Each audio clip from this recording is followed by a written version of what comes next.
بسم اللہ الرحمن الرحیم فلما زاغوا ازاغ اللہ قلوبہم، جب وہ ایمان سے ہٹ گئے، مائل ہو گئے، انحراف اختیار کیا، تو ازاغ اللہ قلوبہم، اللہ تعالیٰ نے ان کے دلوں کو پھیر دیا، ٹیڑھا کر دیا۔ جب وہ حق سے پھر گئے تو اللہ نے ان کو اور پھیر دیا۔ وہ نولہ ما تولی ونصلہ جہنم وساءت مصیرا، جس راستے کو انہوں نے اختیار کیا اس راستے میں ہم نے اور ان کو ڈال دیا، اور زیادہ قوت سے ڈال دیا اور چلا دیا۔ پھر ونصلہ جہنم، پھر ان کو جہنم میں ڈالیں گے، وساءت مصیرا، جو بہت ہی برا ٹھکانہ ہے۔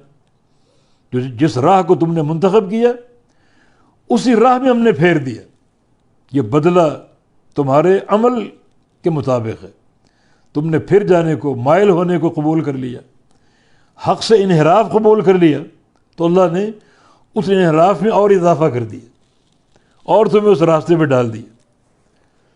تو یہ بات ثابت ہوئی کہ سارے بندوں کے دل اللہ تعالیٰ کی دو انگلیوں کے بیچ میں۔ نبی علیہ السلام کا فرمان بھی ہے، ان القلوب بین اصبعین من اصابع الرحمن یقلبها کیف یشاء، کہ سارے بندوں کے دل اللہ رب العزت کی دو انگلیوں کے بیچ میں ہیں، اور اللہ ان دلوں کو جب چاہے پھیر دے، جس طرف چاہے پھیر دے، بے پرواہ ذات ہے۔ تو ایک انسان اپنے عمل سے حق کی محبت ظاہر کرے، اس کے ظاہر و باطن سے حق کی محبت، ایمان کو قبول کرنا، اللہ اور اس کے رسول کی اطاعت کو پوری خوشی اور شرح صدر سے قبول کرنا۔ اللہ جب یہ چیزیں دیکھتا ہے تو یقیناً اور ایسے دلوں کو ترقی دیتا ہے، ان کے ایمان کو بڑھاتا ہے، اور جو ایک دولت ایمانی اس میں اضافہ کرتا رہتا ہے۔ اور اگر کسی انسان کے اندر سے حق سے دوری ہو، حق سے بعد ہو، انحراف کا راستہ ہو، تو اللہ تعالیٰ بھی اسی راستے پر اس کو پھیرتا اور چلاتا ہے۔ سارے دل اللہ تعالیٰ کی دو انگلیوں کے بیچ میں ہیں، جس طرح چاہے پھیر دے۔ یہ اللہ تعالیٰ کا اختیار۔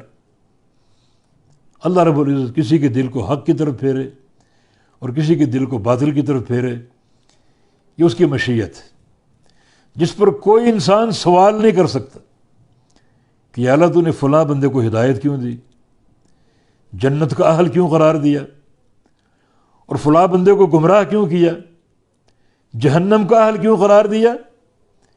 یہ اللہ تعالیٰ کا علم، اس کا راز ہے، جس پر کوئی مطلع نہیں۔ یہیں اسی مرحلے پر پہنچ کر خاموشی اختیار کرو، یہ اس کی تقدیر کے فیصلے ہیں۔